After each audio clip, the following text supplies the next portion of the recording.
Thanks for being here. Subscribe to Cheating Stories Best, so you don't miss new stories. Sooner or later, all cheaters will have to pay the price for infidelity. But sometimes, the cost becomes too high, and frankly, I wouldn't wish such retribution on even my worst enemy. After enduring an excruciating 18-hour labor, the doctor delivered the news that my child was born with a deformity.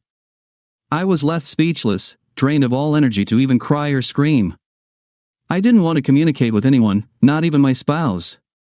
All I craved was solitude.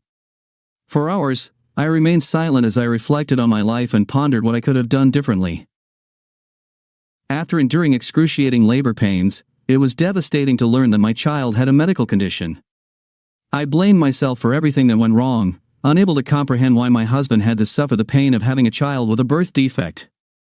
The knock interrupted my thoughts. The doctor came in and told me that our child could survive with a bone marrow transplant. The physician informed me that our bone marrow did not match that of our baby. They hadn't told this news to my husband yet and decided to start by asking me about the identity of the biological father, so as not to harm our child. I bowed my head, masking my emotions with a smile, hoping that this could be my chance to spare my husband from the heartbreak of having a child with health issues. It was clear to me that I needed to come clean about my betrayal toward him. As for my birth parents, I have no recollection of them or any details surrounding my adoption at the tender age of 3. I was welcomed into the home of a compassionate couple who provided me with the love and stability I desperately needed. The moment I met my forever family, an unbreakable bond was formed between us, and I knew that we were meant to be together. Thanks to my parents' upbringing, I have become the most renowned psychologist in this city, having worked at this hospital. My name has become well known among the medical professionals and support staff. My parents instilled in me the importance of giving back to those who have aided me along the way. As a result, I have taken an active role in philanthropic activities, particularly those that support causes related to the education and welfare of children.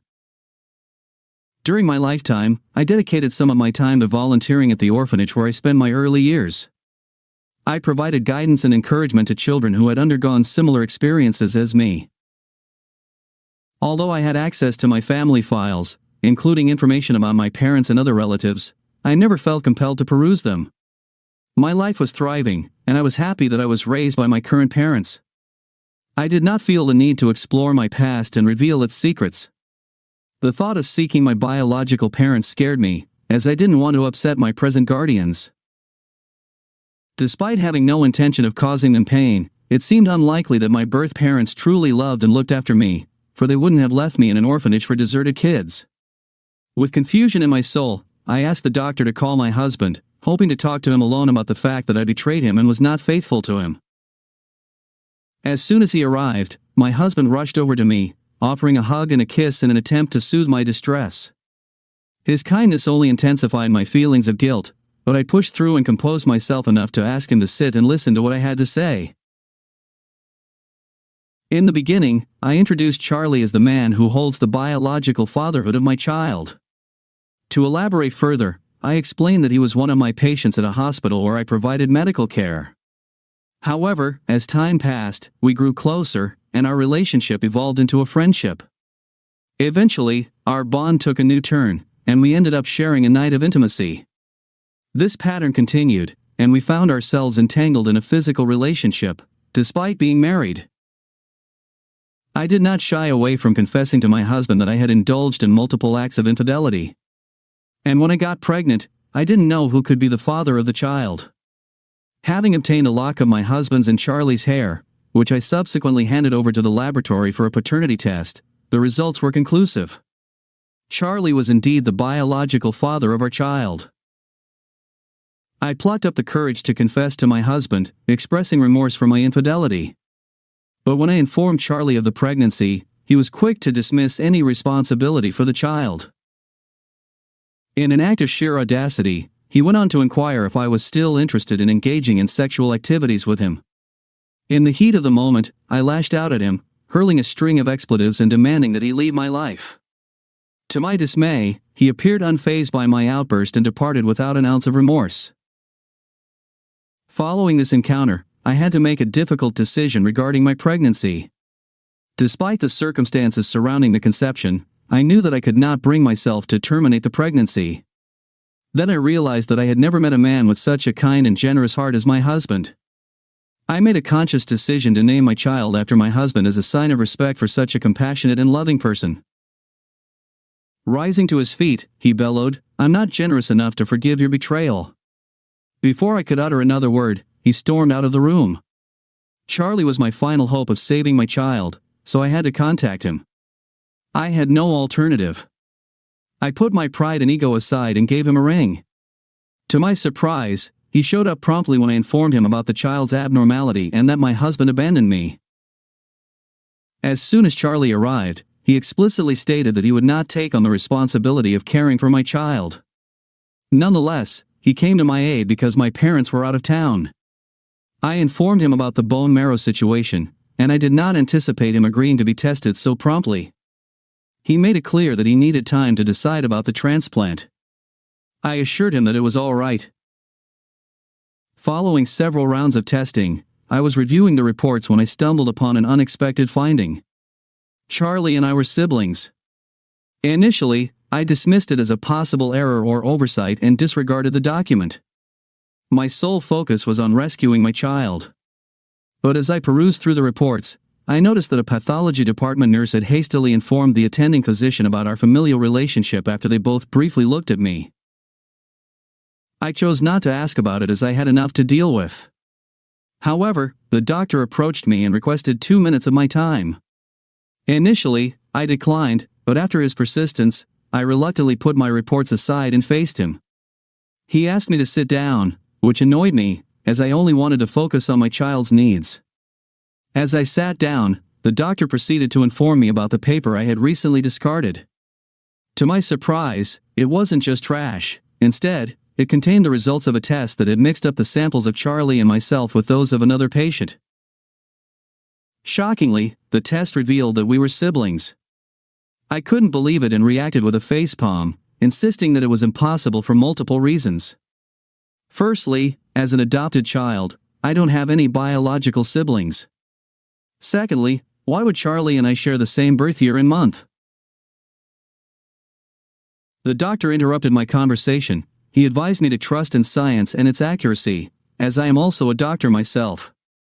However, I reminded him that if my parents had wanted to conceal anything from me, they wouldn't have disclosed my adoption and any potential siblings. When Charlie asked me about the glitch, I took the opportunity to inform him about what had happened. Our conversations were never about his family or personal life. We would simply meet in bed before going about our daily routines as usual. During my news break, Charlie had been standing there when he suddenly lost his balance and sat down on the nearby chair. Concerned for his well-being, I offered him some water and asked if he was okay. He didn't respond to either of my questions. After a brief pause, he opened up to me and revealed that he, like me, was also an adopted child. I was struck by a moment of disbelief as I struggled to come to terms with what was happening.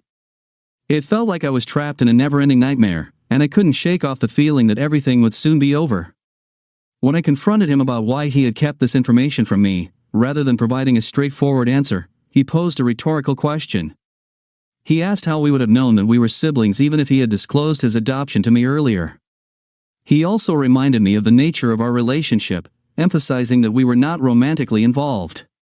To clarify the nature of our relationship, he reminded me that we were nothing more than casual sexual partners, and what should I remember about it? But I couldn't shake off the creepy feeling that overcame me. I asked him not to mention it again, as it was not yet proven, and there was a chance that it was a human error. In an attempt to gather more information, I inquired about his orphanage and was surprised to learn that it was the same one where I had spent the first 3 years of my life. The only way we could find out the truth was by visiting that orphanage. As we approached the orphanage, I felt an overwhelming heaviness with each step I took. The weight of the unknown was almost unbearable. Upon arrival, I noticed that every person there recognized me, making it difficult to keep a low profile. I made a beeline for the records area where Sister Nancy was stationed. I requested to see all of my old files, and she initially appeared taken aback by my sudden appearance. As I inquired about my file, she stared at me with a blank expression, her pupils dilated with surprise. Sister Nancy appeared surprised by my sudden request to see my files, and she asked if something had happened to prompt my change of heart. In the past, I had declined her offer to examine my records, so my sudden interest was unexpected. She informed me that it would take approximately half an hour to retrieve my file from the archival storage as it was quite old. Charlie and I had to wait while she retrieved it, and those 30 minutes felt like an excruciatingly long hour. Every second that ticked by was filled with anticipation and anxiety, and it was a relief when Sister Nancy finally returned with my file. As soon as Sister Nancy entered the room with the file, I leaped up to take it from her, eager to discover the truth. Without even bothering to confirm whether it was my file or not, I eagerly opened it up. To my amazement, I discovered that my biological mother had abandoned me at the orphanage. The file also revealed that I had a twin brother who was with me at the time of abandonment. Unfortunately, no one was interested in adopting twins, so the orphanage made the difficult decision to split us up and send us to different families. The orphanage staff believed that because we were so young at the time of separation, we would not remember each other or the first 3 years of our lives. Therefore, they requested that our adoptive parents not disclose any information about our twin status. As it turned out, they were correct in their assumption, and we grew up without any knowledge of each other's existence. When I handed Charlie the file, he didn't even touch it before walking out of the room. I quickly followed him, pleading with him to return to the hospital as my child was dependent on his care. Charlie met my pleading gaze with a cold, unfeeling stare, without a hint of remorse or shame in his eyes. He callously declared that it was for the best if my child didn't survive, as it would have been challenging to explain his parents' identities to him. Despondent and alone, I had no choice but to leave the orphanage and return to the hospital empty-handed. Charlie refused to assist me or my child in any way. When I finally arrived at the hospital, the doctor delivered the crushing news that my child had not survived. I have a sense that the universe is working against me because I haven't had a chance to comprehend the recent news. I was unsure if I was still alive until my parents embraced me, and I realized I was. I updated my mother on all the events that occurred in my life in the past few days. I was anxious that my parents would leave me just like Charlie, my husband, and my baby did, but they remained with me throughout it all. Though my parents are amazing individuals and provided me with a great upbringing, I unfortunately inherited all of the negative attributes from both of my biological parents and my Charlie's brother. During my child's funeral, I was the only one in attendance, and not even my husband or Charlie showed up. When I was burying my child, it seemed to me that they had paid the price for all my sins. Returning to retrieve my belongings from my husband was a daunting task that required immense strength. I wasn't sure how to approach him. Should I tell him the truth about sleeping with my twin brother and having his child, and how my brother had abandoned us both? The thought of it all was too overwhelming. Unfortunately, my husband was present when I arrived, and I couldn't help but feel like this was my punishment for giving in to my desires in the past. I feel as though my past is coming back to haunt me. My parents offered to come with me, but I declined because I didn't want to subject them to the humiliation. It was my responsibility to face the consequences of my actions. When my husband opened the door, I stated that I was there to retrieve my belongings. Before he could say anything, he stepped aside and allowed me to enter the house. Without wasting any time, I headed straight to my room to start packing. My husband asked about my child and inquired about his well-being. I informed him that the baby had passed away, and he apologized. I then confronted him and asked why he was apologizing. It was my fault, and I would regret it for the rest of my life. He acknowledged that I was going through a difficult time but reminded me that my actions had not only affected me but him as well. He admitted that it wasn't easy for him to hear about my infidelity, and he believed that it was best for us to go our separate ways. He planned on filing for divorce because he could never trust me again, and he didn't want to spend his life questioning his spouse's loyalty. Despite this, he knew that I believed in second chances. After my divorce and the loss of my child, I have been living with my parents for 2 years, relying on them to move forward with my life. I made the decision to resign from my job, the place where I experienced the tragedy of losing my child, where I first met Charlie, and where I discovered that Charlie was my brother. I have no intention of revisiting that place again. While I've never seen Charlie since our last encounter, I did come across my ex-husband. He appeared content with his life, and I haven't seen him with any other woman. I caught him laughing with his friends during lunch, and the sound of his laughter still echoes in my mind. He was unaware of my presence, but now I know. I believe that he would be better off without me. He deserves a partner who loves him unconditionally and would never abandon him, someone better than me. My parents offered me the chance to move and start over, but I refused. I am certain that my past will continue to haunt me no matter where I go. Thank you for listening to this story. Now here is another exciting story for you to read. Gentlemen, this story could serve as a script for a Tarantino movie. Whether it is true or complete fiction, to be honest, I do not know. So, let's listen. Hello, my name is Jude. I left school during my sophomore year in high school and moved in with my uncle, a well-respected and accomplished auto mechanic. As a teenager, I studied with him and became well-versed in car repair. When I grew up and became an adult, our workshop attracted a diverse clientele from different social strata. I realized that I was particularly attracted to repairing injectors and conducting various diagnostic tests to detect potential problems in cars. I especially liked messing with very old cars. I do not know why, but I liked them the most. As I honed my skills, I ultimately decided to specialize in fixing injector and turbo-related problems. While I was proficient in repairing other aspects of cars, I chose to focus my services on injectors, turbos, and auto diagnostics, which soon became my area of expertise. I relocated to Hampshire and established a small workshop. It wasn't long before the quality of my work began to attract clients seeking diagnoses and repairs. Satisfied customers began recommending me to their loved ones and acquaintances, and before I knew it, my workshop flourished. It was in Hampshire that I met my wife, Shirley, and we eventually tied the knot. Shirley was employed by a manufacturing company that specialized in producing a variety of goods, primarily building materials.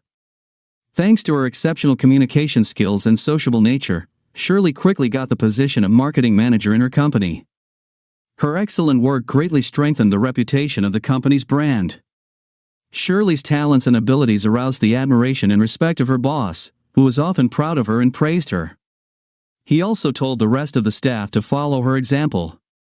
I was delighted when she returned home with special allowances, bonuses, and gifts from her job. On one occasion, her boss sent me a letter commending me for having such an intelligent and hardworking wife who consistently gave her best. Shirley was often praised and encouraged in every way, and over time it seems to have gone to her head. It seems that in her eyes, I'd become too limited, unremarkable, a small person who means nothing. She started humiliating and mocking me for not doing well at school.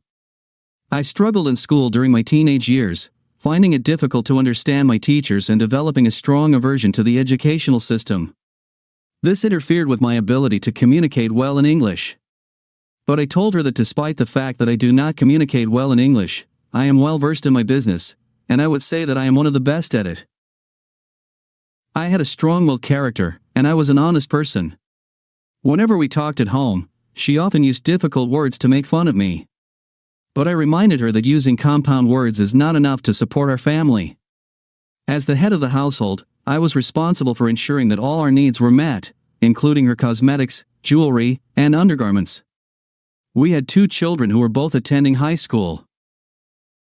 During our conversations, there were times when I made grammatical errors, and she and the kids would smile, chuckle, and poke fun at me. They found it amusing when I misspoke. Although I never minded, we all laughed about it. But when I came home from work, she often complained that I had an unpleasant smell, comparing me with lubricants that we use in the workshop or gasoline. She would often ask me to shower again before getting into bed with her, even if I had already showered. In many instances, she used this as an excuse to avoid having sex with me. It went on for a while until we had a serious fight about it. I had never been a violent or abusive person towards her, but she began taking advantage of me under the pretext of work-related activities. I became furious with her and was determined to make her suffer so that she could realize her mistake.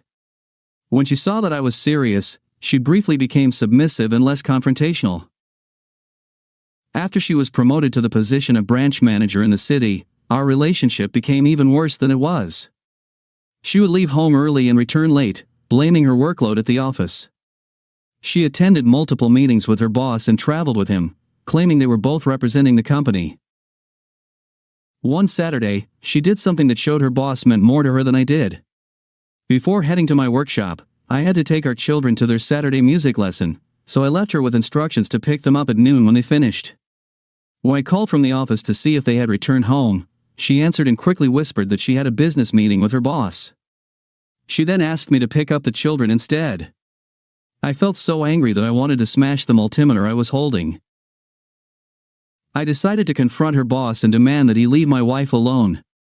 I couldn't understand why they had to work on weekends, and I asked, "What the hell are they doing at work on a day off?" I drove frantically to their office, but to my surprise, neither my wife nor her boss was there. I asked some workers who were on shift, and they informed me that she had not been to the office. It became clear to me that my wife was having an affair with her boss behind my back. I suspected her of this before, but she denied it in every possible way and even argued with me. But her behavior and actions suggested the opposite. There were a lot of red flags. I quickly went to pick up the children and return home. Later that evening, she arrived, showered, and went to bed as if nothing had happened. I sat on the couch contemplating her obscene attitude, disregard for our marriage, and disloyalty, and it made me furious. I walked into the living room and found her lying on her stomach, staring excitedly at her phone. I exhaled, could barely contain my anger, and I asked, "Who's in charge of this house, me or your damn boss?" I tried to snatch the phone from her hands, but she quickly rolled over to the other side of the bed and stood up, asking, "What's wrong with you?" I responded angrily, "Where have you been all day?" She replied with a question, "What do you mean?" And she continued to answer, "I told you that I was at a business meeting with my boss." "What the hell kind of meeting did you have on your day off?" I replied fiercely, "I was in your office, and they told me you never came there." She responded, "We went to inspect our new site downtown." I demanded evidence and said, "Show me the pictures." She chuckled and said I must be joking.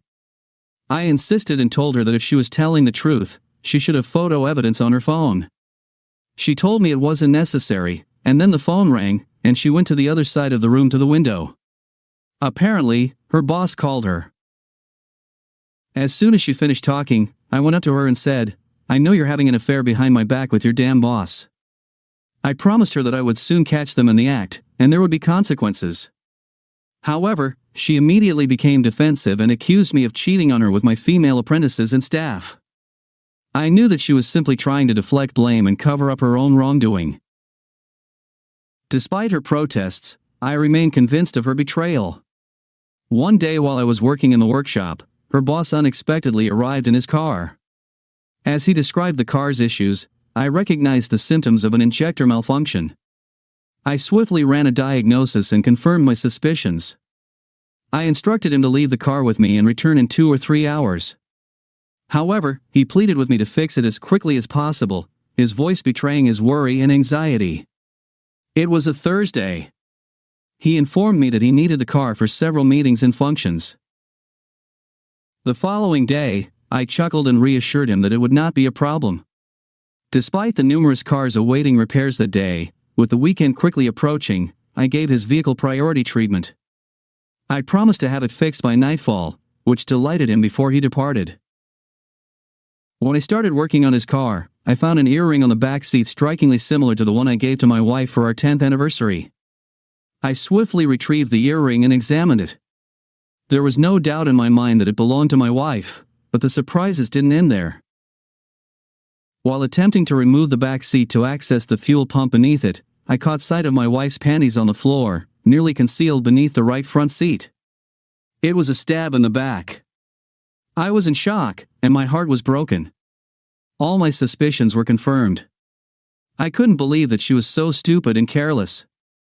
If they didn't take care to hide such evidence in the car, for a moment, I entertained the idea that karma was catching up with them. How often do you have to be a cretin or just a stupid person to leave women's panties in your car?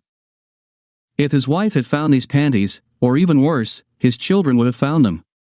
My anger was directed towards both of them, but particularly my wife. She constantly swore to me that she was not cheating on me and constantly accused me of being the one cheating on her. She constantly humiliated and mocked me in the presence of our children. I realized it was time to confront my wife with the irrefutable evidence. I was also thinking about questioning her boss and even punching him in his nasty face if he dared to deny his involvement, but I quickly discarded this idea as it would be a waste of my time and energy. Convicting cheats is a difficult task, as they often concoct lies to cover their tracks. I pondered on what my next move should be to put an end to this deceit once and for all and take my revenge. For a moment, I was at a loss for what to do. I walked away from the car to get a glass of water, and then a light bulb lit up over my head. A sudden idea struck me like lightning. I realized that I had the power to turn the tables on them by using his car to set them up. It was a brilliant idea, and I quickly went to work on fixing the injector problem but secretly tamper with the brakes later that evening. When I arrived home, my wife informed me that she had an urgent trip with her boss and would be leaving from the office with him. My wife told me that I didn't need to worry so much about her trip as it was just a short visit to a nearby town. Her snarky comment stung, but I brushed it off and settled onto the couch to browse on my phone. The following morning I prepared breakfast for us, but she was in such a rush that she barely had time to sip her tea or nibble on a slice of bread. She hurried out of the house and sped off to her office. As it turned out, they really went to a neighboring city to inspect the property for their branch. This will soon become clear. Something interesting happened on the way back, and my work with the brakes of his car played a major role in this film. While they were driving back, these individuals decided to fool around. My wife unbuttoned his fly and decided to please him. Apparently, from such a surprise, her boss completely forgot that she was driving. Then, as if in some movie, the truck lost control and jumped out right in front of their car. The driver of the trailer attempted to maneuver and shift it, but it led to a chaotic situation.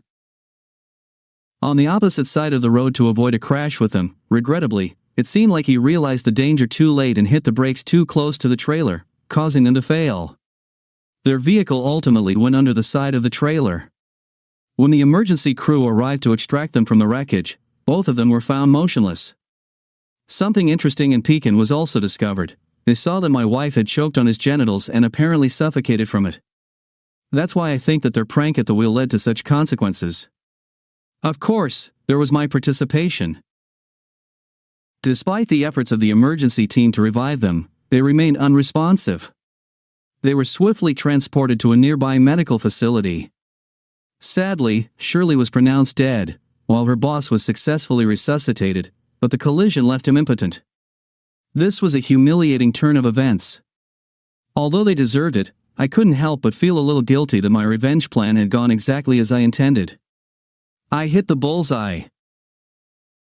More than anything, at that moment, I was worried about how this loss would affect my children. It would be too traumatic for them to find out that their mother died in a terrible car accident while having sex with her boss. It was an unprecedented situation, and I struggled to determine how to explain it to them. I arranged for her body to be released from the medical facility for a private burial. Karma had caught up with her, and she had died in a repugnant and terrifying manner. I informed her family members about her passing but chose not to disclose the details of her choking. I assumed they would learn about it eventually since the news was already public knowledge. Her family requested that I transport her body to her home state, and I agreed to do so. Eager to move on from the situation and as a sign of respect for her family and my children, I attended her funeral. She was laid to rest, and I returned home. Upon my return, I was informed that her boss is still in the hospital and really wants to talk to me. Initially, I considered declining his request since my revenge plan had been executed flawlessly.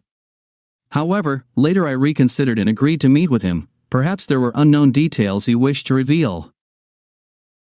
I was escorted to the emergency ward where he was located.